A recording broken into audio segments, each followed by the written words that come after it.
Ai, ai.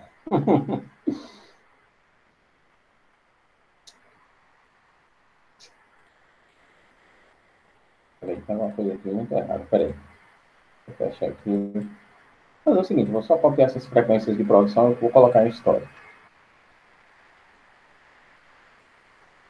Bom, vamos lá, página 188, todo mundo, tá?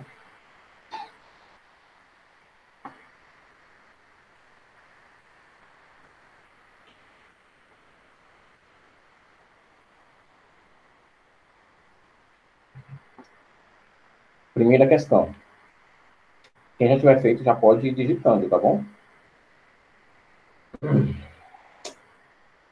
Portugal chegou às Américas com o claro objetivo de encontrar ouro e prata para se fortalecer economicamente. Não encontrando, explorou o pau-brasil. Explique a importância do pau-brasil para a economia portuguesa. Estou ansioso pelas respostas. Pode, eu acho que é mais vantajoso do que digitar, né, Raíssa? Dá menos trabalho. O professor está me escutando?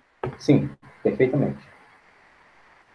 O interesse na extração e comercialização do pau-brasil resultou de duas características principais inerentes a esse vegetal. Primeiro, as propriedades de tingimento de tecidos, que vem de sua coloração avermelhada. Segundo, sua madeira resistente e que servia para a confecção de instrumentos musicais e até móveis. Uhum. Muito bom. Mais alguém? Vamos lá, pessoal. Vamos falar que é mais rápido do que digitar, né? Pablo, Júlia, Maria. E vocês? Vamos lá.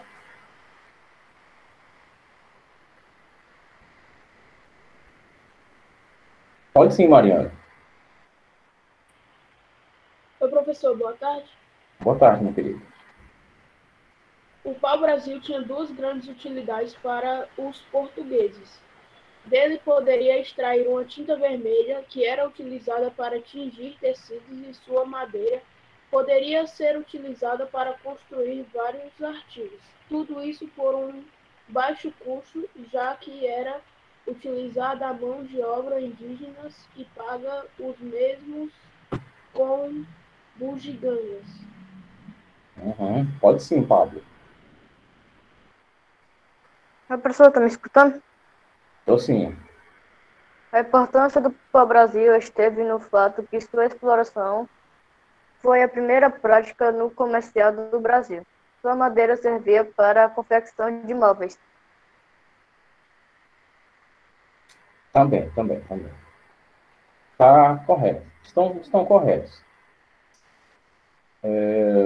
Detalhe importante também, né? É que vamos começar do começo, né? Os portugueses não encontraram os metais que eles queriam aqui no Brasil, né? Já que a história nos fala, deixa eu ver aqui, Maria, tá correto o da Júlia também, né? São respostas corretas, tá bem? Eu vou falar aqui só mais uns detalhes, mas o que vocês falaram está correto. Quem é Lucas Ferreira, hein, pessoal, dessa turma?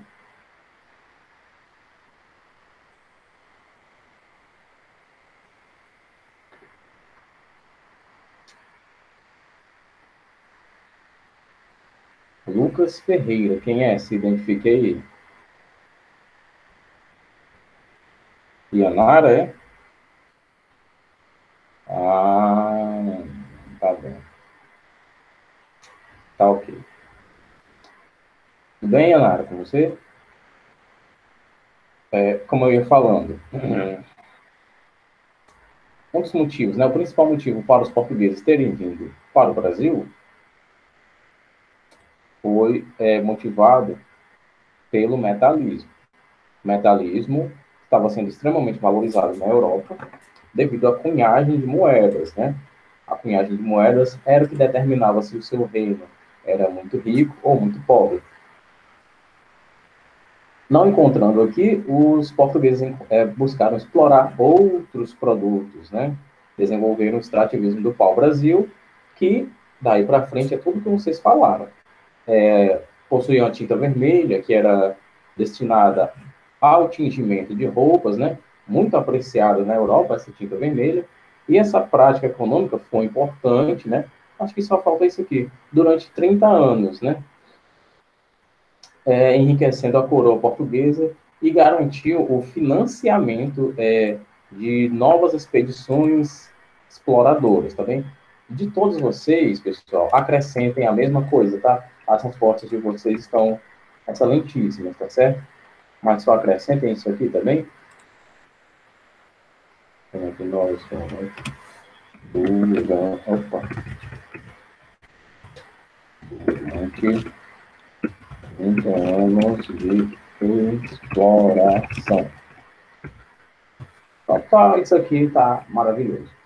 Tá? E a resposta de vocês não está errada, mas eu acrescentaria isso aqui. Tá bem? Se não couber, coloca no caderno, tá? Na disciplina de história. Próxima questão. Tem muita coisa para corrigir, né? Vou conversar menos. Para um maior controle da economia brasileira, foi organizado um modelo administrativo das capitanias hereditárias. Defina-as.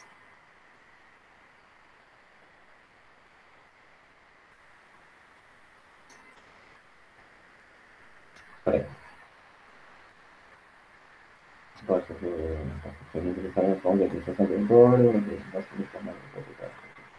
Tá.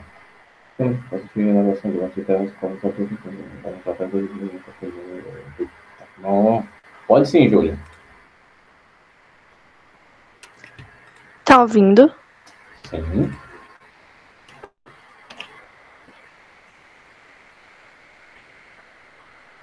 Eu estava ouvindo e ela saiu, rapaz. Colocou igual da Raíssa, então tá correto, tá bem?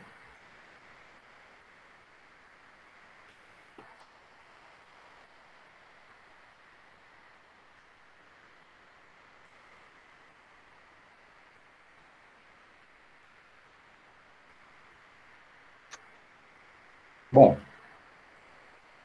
basicamente é isso, né? Era o sistema administrativo criado em 1534, que consistia na doação de lotes para os colonizadores, usando como base, muito bem falado aqui pela Raíssa, né? O Tratado de Tordesilhas, importante falar na base, né? E visavam uma melhor administração, estabelecendo um maior controle sobre as relações econômicas e políticas do Brasil. Ao todo existiram 15 capitanias hereditárias, né? Com destaque para Pernambuco e São Vicente. Muito bem. Segunda questão, deixa eu pôr aqui. Errei alguma coisa? Não, errei não. Vamos lá. Terceira questão. Através da carta de doação e do foral, os capitães donatários passaram a ter direitos e deveres. Cite esses direitos e esses deveres. Pode sim, Raíssa. Eu coloquei assim: administrar as capitanias hereditárias, doar marias, lotes onde não se desenvolvam atividades agrícolas, fundar vilas, organizar a justiça e o exército local, gerenciar todo o funcionamento dos engenhos de açúcar, desde a plantação até a moeda, escravizar até 24 indígenas e vendê-los na Europa, cobrar impostos e dízimas sobre toda a produção, principalmente de açúcar e metais preciosos. Uhum. Muito bem. É exatamente isso. Se alguém colocou igual, já sabe que está correto, tá certo? Essa daqui é uma excelente resposta. Júlia, pode sim, Júlia, pode falar sim.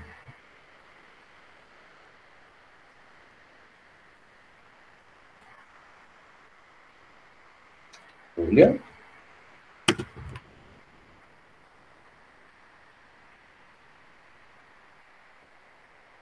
Caiu de novo?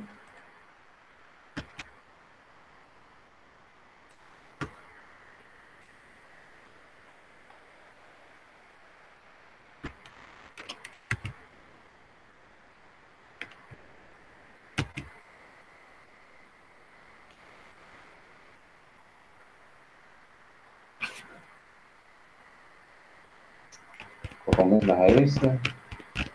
Direito de explorar os recursos naturais.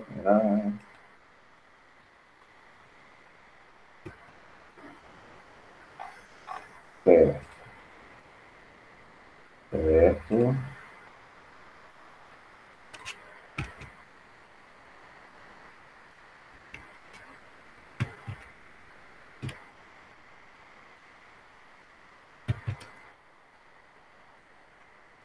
Ok, tá ok.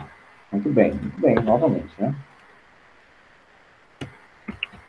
Vou colocar aqui a terceira. Toda a...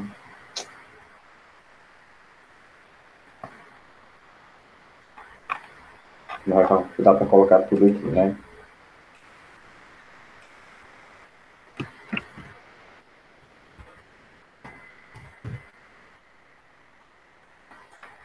Quarta questão.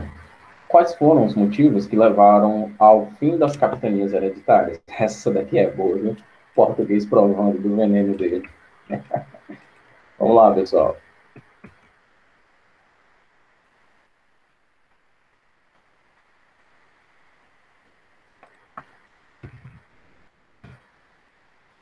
Quarta questão, né? 4. Essa questão aqui, pessoal, é onde os capitães... Pode falar, Pablo, e depois Raíssa. Os constantes conflitos entre indígenas e portugueses. Sei lá como é que eu coloquei aqui, mas tá errado. O sistema de transporte. É que eu não sei a palavra que eu coloquei. Sistema de transporte e comunicação e a falta de recursos. Raíssa. Tá certo. As capitanias hereditárias não resistiram a problemas internos e externos, o que levou ao fim desse modelo político-econômico. Alguns fatores foram fundamentais para que isso acontecesse. Por exemplo, os constantes conflitos entre indígenas e portugueses, o fraco sistema de transporte e comunicação e a falta de recursos para fortalecimento do modelo. Além disso, a autonomia dada aos donatários começou a gerar problemas para a coroa portuguesa, cuja autoridade passou a ser contestada. Júlia? Tá ouvindo? Sim.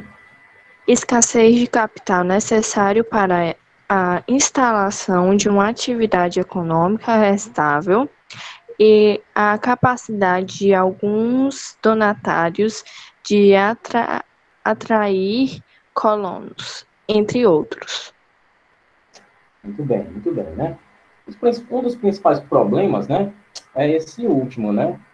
Que a autonomia dada aos donatários começou a gerar problemas para a coroa, né? Eles começaram a vender as terras que não eram deles, né? Dos capitães, eram da coroa, né? Como se os capitães olhassem para as terras e dissessem: essa vai ser minha melhor vigarice, e começaram a vender a terra que nem deles era, né?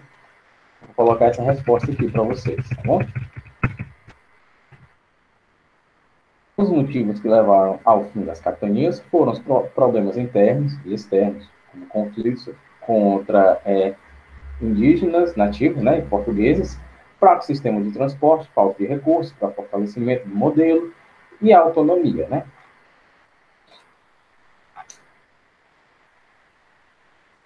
A coroa portuguesa criou outro modelo político para o controle econômico da colônia, conhecido como governo geral. Defina-o. Pode falar, Maria. Eu coloquei assim, foi o modelo administrativo utilizado pela metrópole portuguesa para governar sua colônia na América após 1548.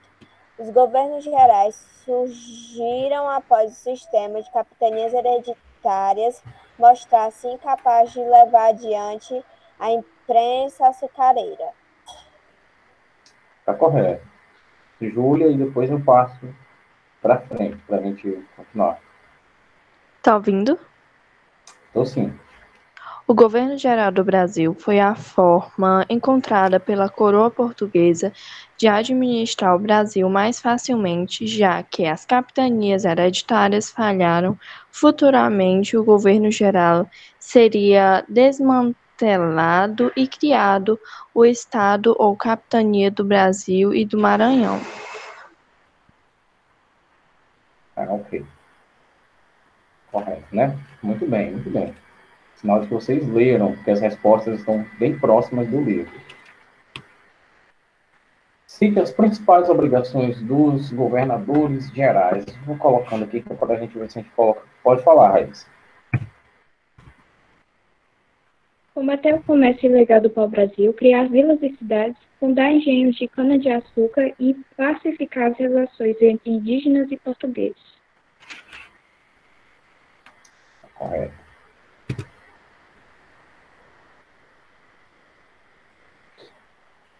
Gente, só para ficar claro que a Cidete. Peraí, só para sobre a chamada, tá? Deixa eu ver aqui. A Ana Gabriele não estava na aula passada, continua não estando, né? Deixa eu ver no ar. Ana Gabriele, Wesley, a Yari Ellen e a Cidete, né? Giovana também não está. Maria Isabel Castelo Branco se encontra. Ela não estava na aula passada. Continua sem estar, né? E do A, quem está faltando é a Adriele e a Laís está presente, né? Laís Maria está presente agora. E o Paulo Vitor se encontra? Paulo Vitor se encontra também, né? Não estava presente na aula passada, né? Pronto, vamos voltar aqui, tá? Para colocar o mesmo da Raíssa, então a dela está correta, lógico que vocês também estão corretos. Analise o cargo de ouvidor-mor.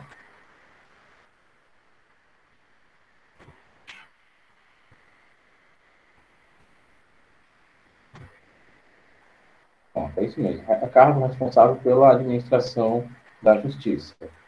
O provedor-mor, é uma questão B, era o cargo administrativo responsável por tomar conta das finanças e das cobranças de impostos.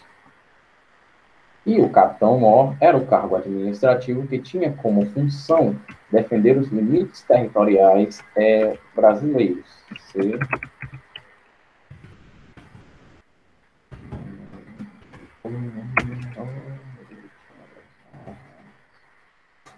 Pronto.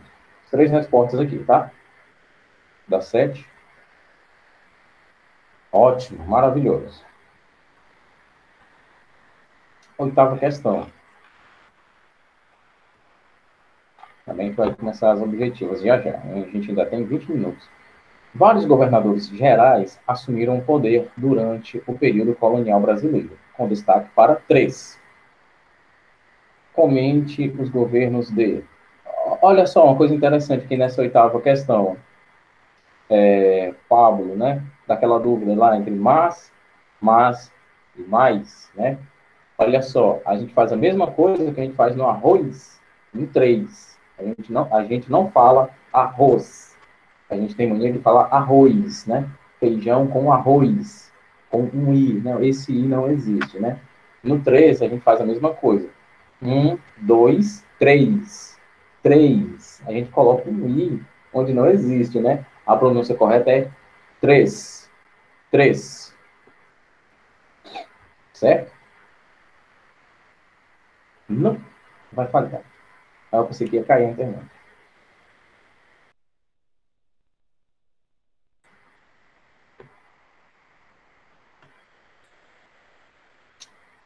Comente os governos de Tomé de Souza, Duarte da Costa e Mendes Sá. A resposta é grande, pessoal. Vocês querem falar?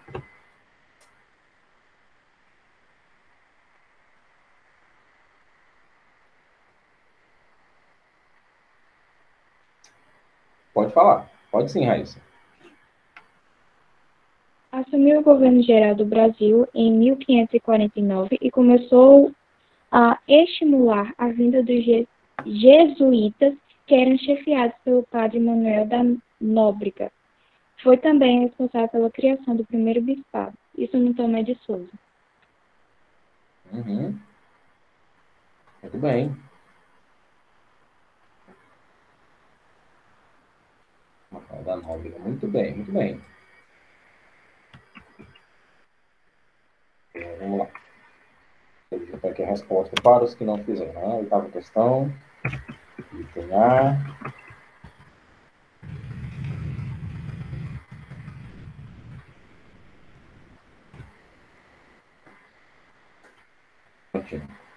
Item B. Duarte da Costa. Alguém quer falar sobre o governo dele? Eu coloquei o que estava no livro dos 3 itens. Se colocou o que está no livro, não tem como estar errado, né?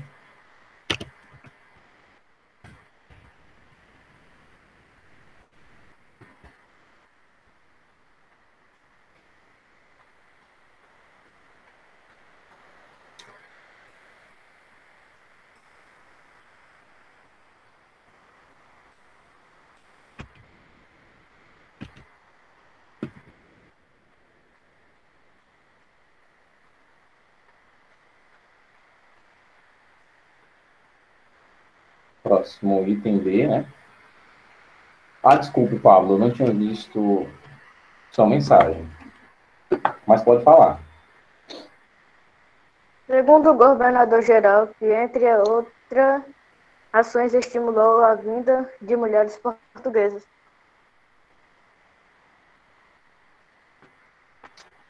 Correto.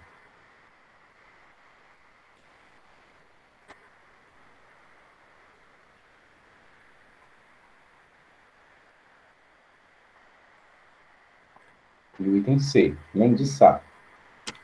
Para quem colocou como está no livro, pessoal, não tem nem como estar errado. Eu ainda falei, as respostas aqui estão todas no livro.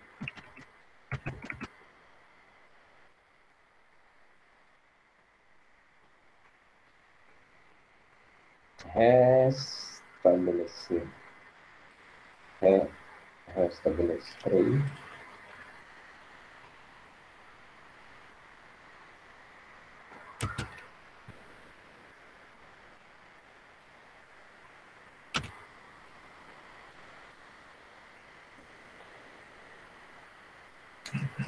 Pois é, tem só 15 minutinhos, né?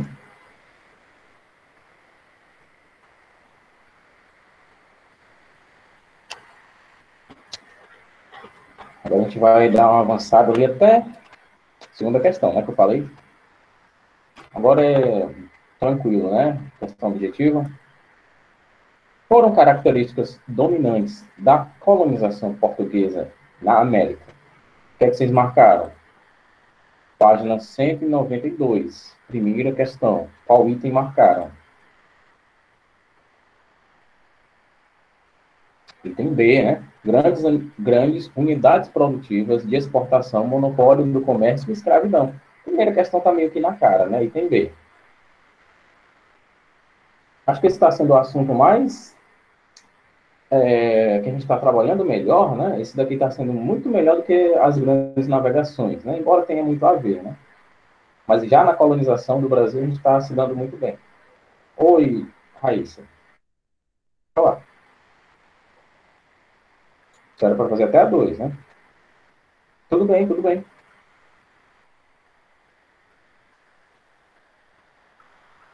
Porque senão, Maria, a gente não ia dar tempo nem de corrigir, né? Tudo hoje. Eu dividi a metade por 2 motivos. Para que a gente tenha tempo, né? Condições para corrigir. E 2, porque eu nem ia passar uma atividade desse tamanho para vocês fazerem em um final de semana, né? Meio que sem sentido, né? Isso no decorrer da semana, né? Que eu me refiro, já que a nossa última aula da semana de história é na terça. Segunda questão. A colonização brasileira no início do... Desculpe. A colonização brasileira no século XVI foi organizada sob 2 formas administrativas: capitanias hereditárias e governo geral.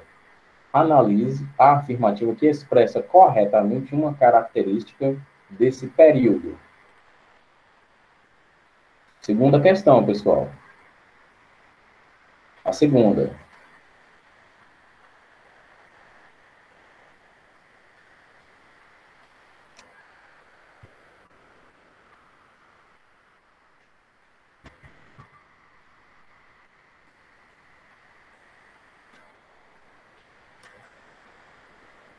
D, D.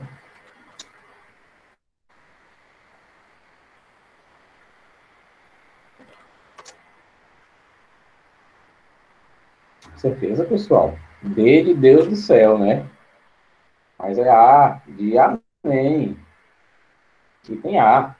As capitanias, mesmo havendo um processo de exploração econômica, a maior parte delas garantiram a presença portuguesa na América, apesar das dificuldades financeiras da coroa. Bom, segunda questão, o item A. A de A, meu Deus. Só 2 pessoas acertaram.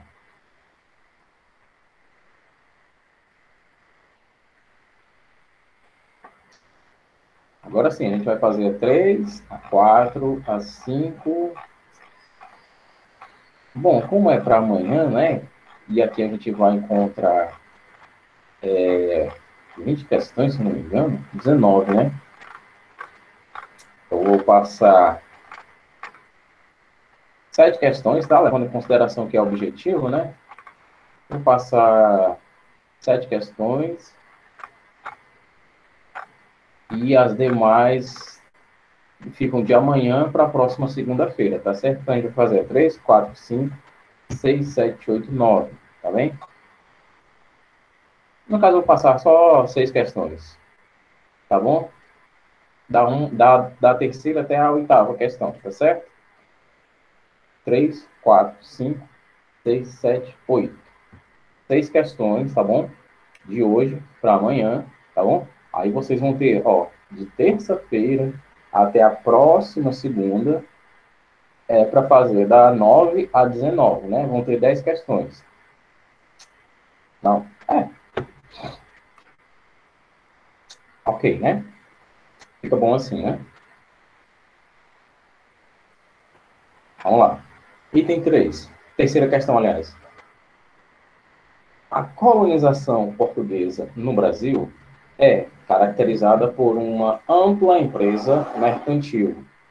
É o próprio Estado metropolitano que, em conjugação com as novas forças sociais produtoras, ou seja, a burguesia comercial, assume o caráter da colonização das terras brasileiras.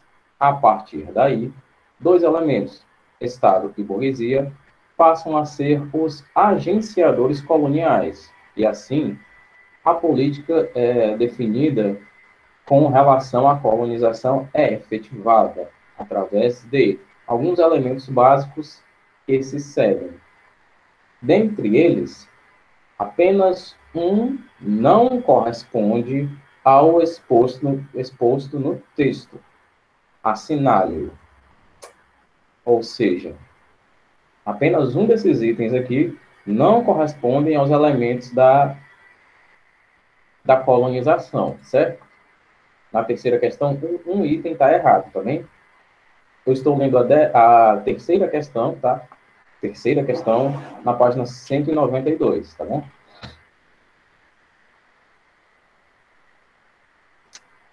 Vamos ver esses itens aqui. A preocupação básica será a de resguardar a área do Império Colonial face às demais potências europeias. Isso corresponde ou não corresponde? Corresponde, né? Olha, a preocupação é resguardar a área do Império Colonial de outras potências do Império. Né? O que é que esse item está querendo dizer? Que uma das preocupações de Portugal era proteger, resguardar o território brasileiro de outros países quererem vir aqui e roubar essas terras, né? Então, isso corresponde ao processo de colonização de Portugal, né? Eles não queriam proteger essas terras, porque eles queriam as terras só para eles?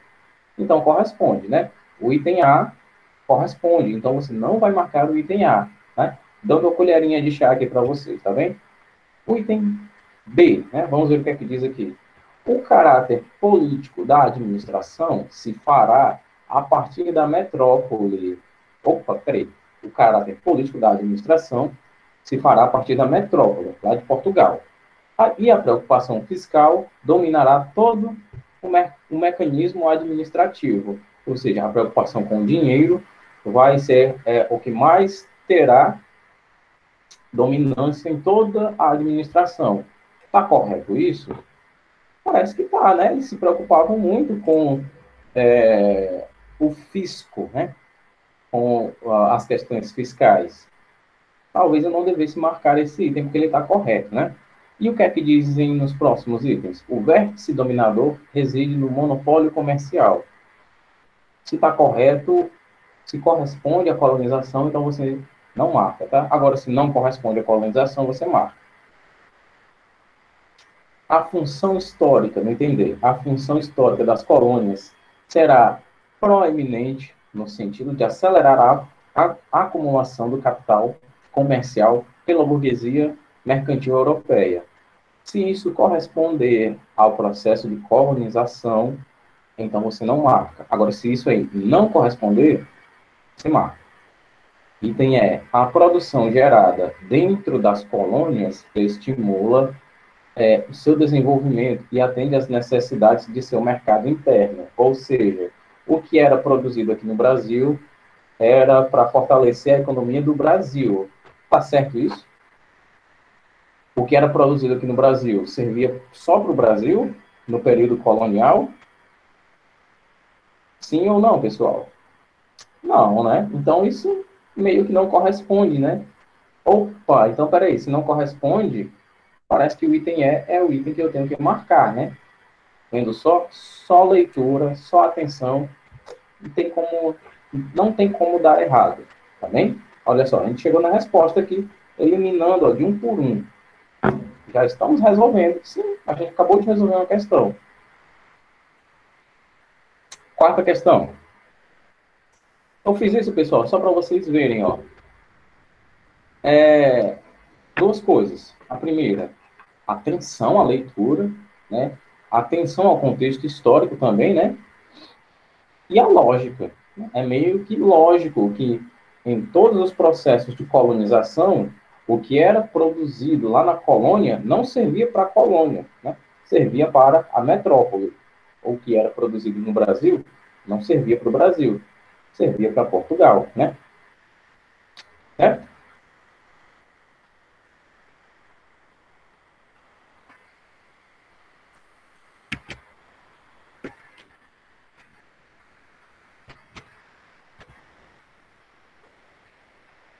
Vamos para a próxima questão, para a quarta questão agora.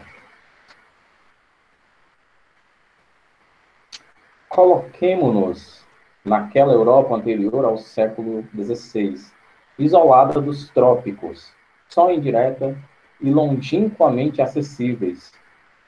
E imaginemo-la como de fato estava, privada quase inteiramente de produtos que, se hoje, pela sua banalidade, parecem secundários, eram então prezados como requinte de luxo.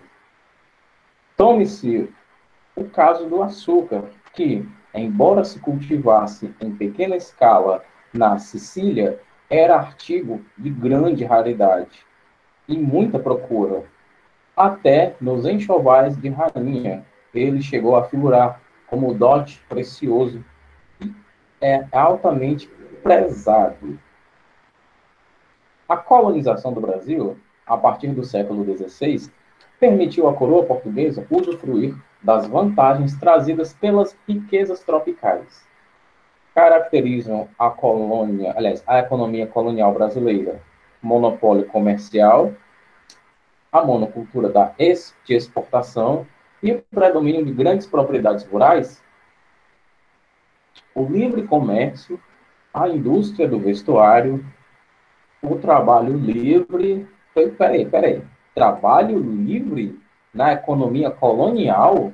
No Brasil colônia, a gente tinha trabalho livre ou tinha trabalho escravo? A gente tinha trabalho escravo. Parece que esse item B é coisa de maluco, né? Não dá certo, não faz sentido.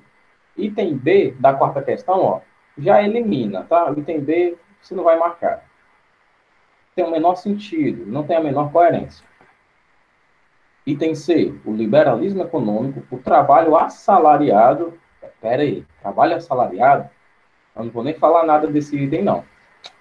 Item D, o exclusivo colonial, o trabalho escravo, a exportação de ferro e aço e o predomínio das pequenas propriedades rurais.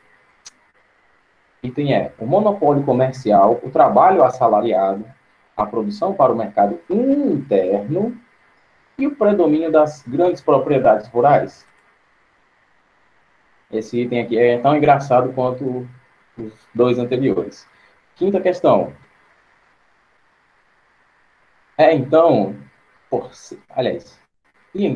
Por cerca de 30 anos, aquele vasto território seria virtualmente abandonado pela coroa portuguesa, sendo arrendado para iniciativa privada e se tornando uma imensa fazenda extrativista de pau-brasil. Iriam se iniciar, então, as 3 décadas menos documentadas e mais desconhecidas da história do Brasil: náufragos, traficantes e degradados, as primeiras expedições do Brasil. Assinale o período histórico analisado pelo texto acima.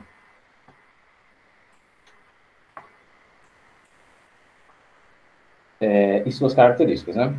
Período colonial, economia mineradora, pré-colonial, fase da economia cafeeira ou período joanino.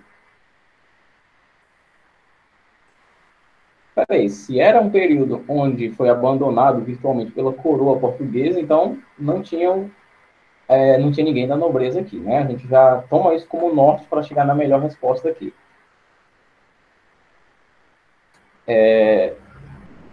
Sexta questão. Não vai dar tempo nem de explicar muita coisa.